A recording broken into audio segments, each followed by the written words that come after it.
Shabbat Shalom, friends. What I hope, or have planned anyway, will be some brief remarks at this point because prior to Mourner's Kaddish, I'd like to take a couple of extra minutes at that time and pay a tribute to a couple of very special people in our world whom we likely didn't know personally, but who we shall not look on their like again. So I'll speak a little bit more at Mourner's Kaddish. But for this morning, again, we want to welcome everybody here. So nice to see all of you and our friends online. Thank you for joining.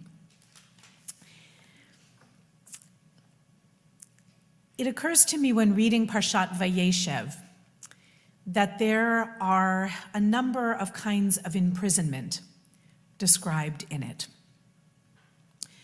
The most obvious, of course, is that the Parsha ends with Joseph in prison.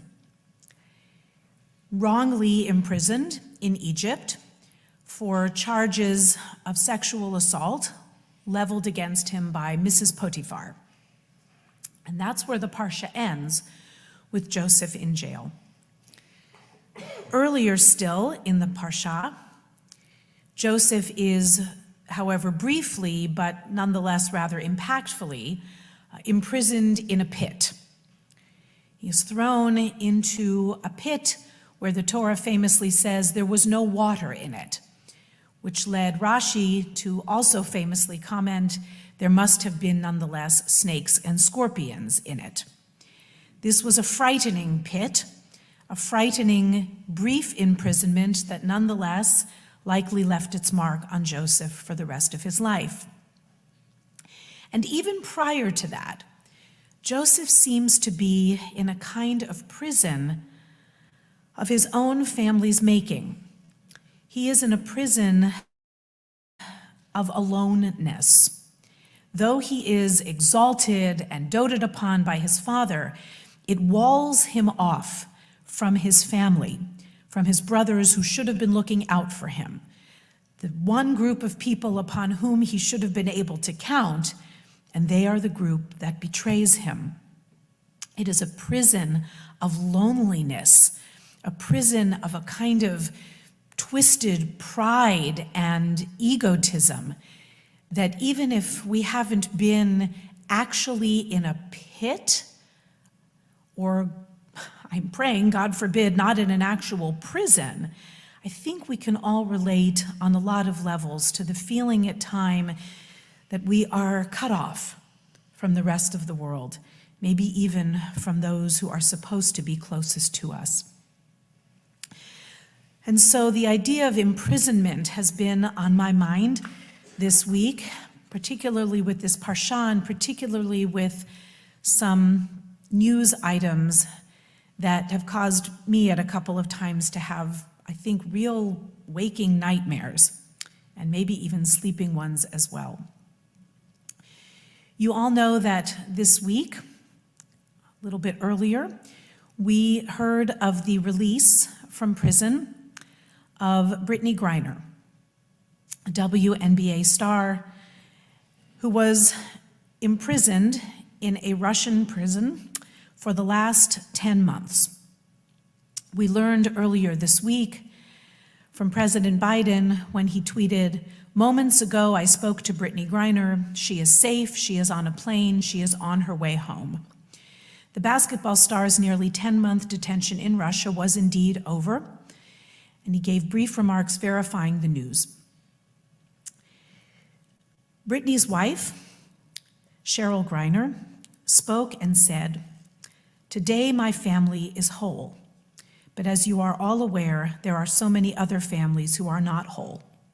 And so Brittney is not here to say this, but I will speak on her behalf and say that she and I will remain committed to the work of getting every American home." There's been a lot of commentary about the fact that the United States likely got a pretty raw deal, exchanging Brittney for Russian arms dealer Victor Bout, the so-called merchant of death. And there is much to be said. There has been a lot of outcry, allegations on one hand against Brittney's detention as wrongful, a public response to her detainment and subsequent trial and conviction for carrying vape dispensers containing trace amounts of hashish oil, but it became a primer on so many other things. I want to make sure that I acknowledge the reporting of Ron Campeas. Responses to Brittany's plight were really revealing about sexism and the role of women in elite sport, something that in the maelstrom of everything else got some attention but now is getting a little extra. Reactions on Twitter, where I don't dwell at all, ranged from those who claimed Griner, quote, had it coming. If you do the crime, you do the time, going up against a battle with teammates, fans, and friends who demanded her release. Brittany Griner is an unusual person. She is an absolutely consummate athlete. She is a 2-time Olympic gold medalist, a 7-time WNBA All-Star.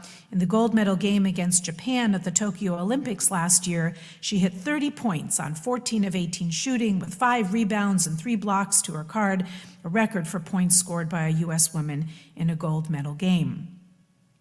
And until she went overseas to play in Russia, because the pay scale for men and women professional athletes is so wide apart, in Russia, until she was detained, she was, many said, being treated and paid like the star that she is.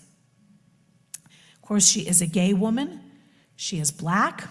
This female athlete suddenly became sort of a lightning rod for so many things that go awry in our society and around the world. The question has been asked legitimately, did Brittany's case demand more attention because of her celebrity? Would it have been different if she had been a male NBA star? And the answer to both is yes, of course. There are at least 60 political prisoners around the world that the United States could potentially make prisoner swaps for, but even that notion, the idea of a prisoner swap, upsets so many of us in so many ways that are very, very legitimate. But I think it was very much what Cheryl said that gives me hope. Because remember that our Parsha ends with Joseph asking those he was imprisoned with to remember him when they were freed. He asked Pharaoh's cupbearer, who is freed, the baker is not. The baker ends up with his head on a stake. But Joseph asks the cupbearer, please remember me when you get out. And the Parsha ends famously, he forgot. He forgot. Went back to his life, and until an important moment in the story happens when Pharaoh needs a dream interpreter, Joseph is left to languish in prison.